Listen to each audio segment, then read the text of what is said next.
एक चिमकी चिड़िया रहती थी जिसके पर बचपन से ही छोटे छोटे थे।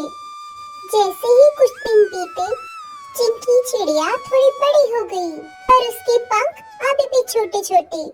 फिर एक दिन उसने मम्मा चिड़िया से पूछा, मेरे पंख इतने छोटे हैं, मैं उड़ भी नहीं सकती।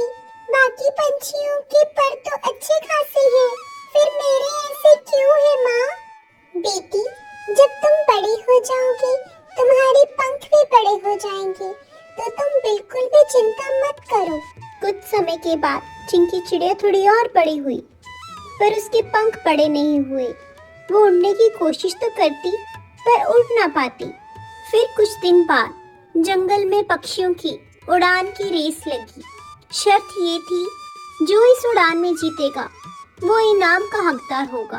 माँ, बाकी पक्षियों की तरह मुझे भी इस रेस में हिस्सा लेना है। मैं भी ऊंची उड़ान भरना चाहती हूँ। उसकी बात सुनकर सब पक्षी तरह तरह की बातें बनाते हैं।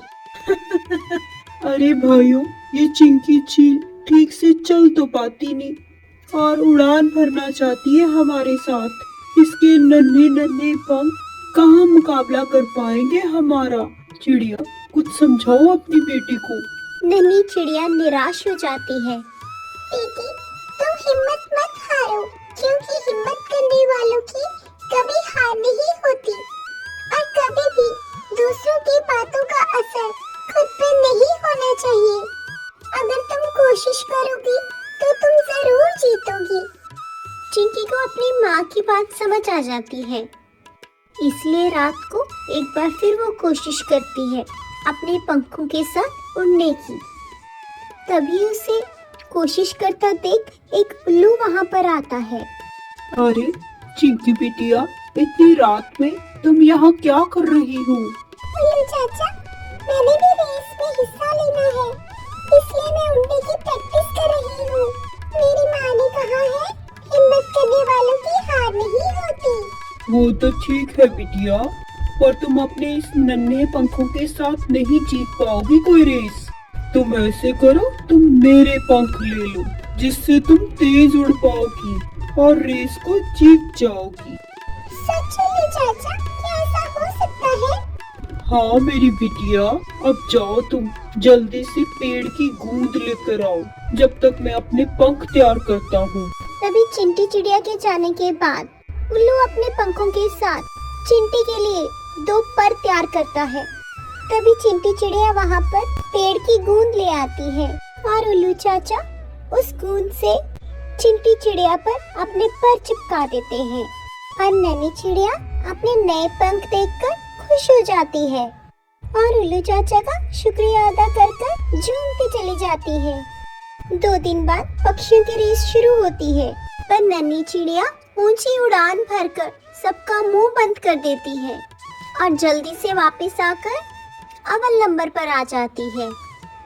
इस तरह नन्ही चिड़िया हिम्मत ना हार कर अपनी मम्मा चिड़िया का नाम रोशन करती है।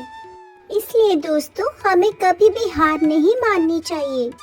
जंगल में बारिश का मौसम चल रहा था। वही मीठी अपने दोनों बच्चों के साथ घोंसले में बैठी थी। बच्चों, रात बहुत हो गई है, अब तुम सो जाओ। मुझे नहीं सोना माँ, मुझे भूख लगी है, मुझे खाना दो।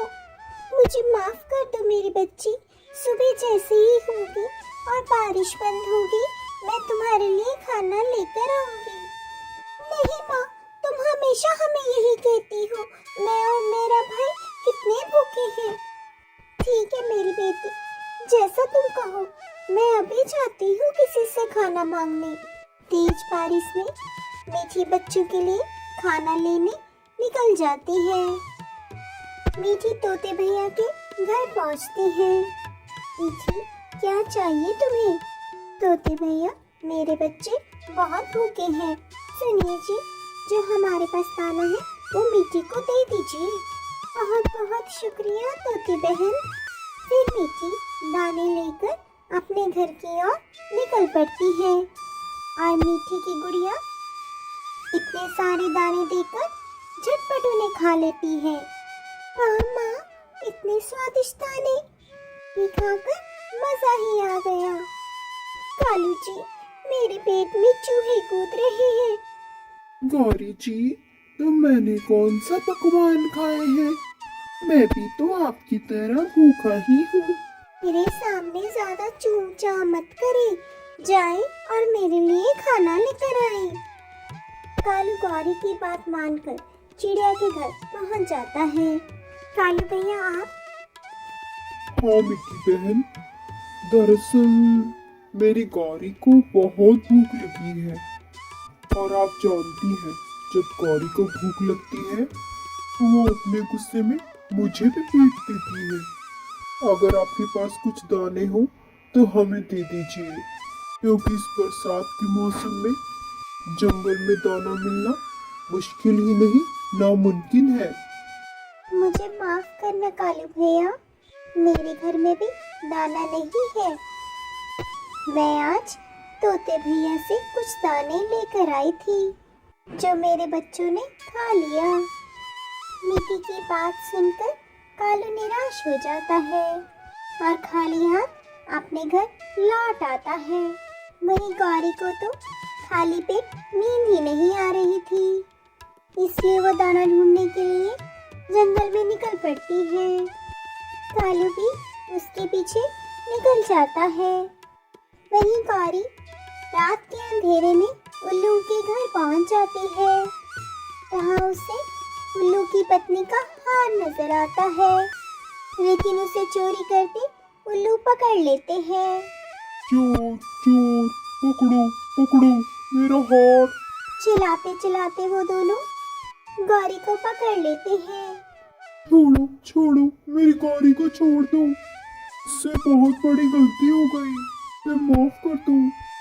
कालू और गौरी बड़ी मुश्किल से अपना पीछा छुड़ाकर उल्लुओं से बच निकलते हैं। हाय रे, मार डाला उन कमबख्त उल्लुओं ने, मार मार कर मेरी जान ही निकाल दी। अरे गौरी जी, अगर मैं वक्त पर ना आता तो आज आप मेरे साथ ना होती। वो तो अच्छा हुआ मैं आपके पीछे चल पड़ा, वरना वो आज उल्लू आपकी जान ही ले लेते। तभी दरवाजे पर दस्तक होती है। कालू जी, देखिए वो कमबख्त उल्लू दोनों घर आ गए, मुझे तो बहुत डर लग रहा है। तभी रानू आवाज देती है, कालू भैया दरवाजा खोलिए। अरे रानू बहन, आप आइए आइए, अंदर आइए। नहीं नहीं कालू भैया, मैं आपको ये गेहूं की बोरी देने आई थी। इस बरसात के मौसम में अनाज ढूंढना बहुत मुश्किल हो गया है और मैं जानती हूँ मेरी सहेली गौरी को भूख लगी होगी। तभी कालू की नजर उस बोरी पर जाती है, जिसे देखकर वो मन में बहुत खुश होता है और रानू का शुक्रिया अदा करता है। इसलिए दोस्तों, अगर हमारे पास सच्चा दोस्त हो तो हम हर मुश्किल का सामना आसानी से कर सकते हैं।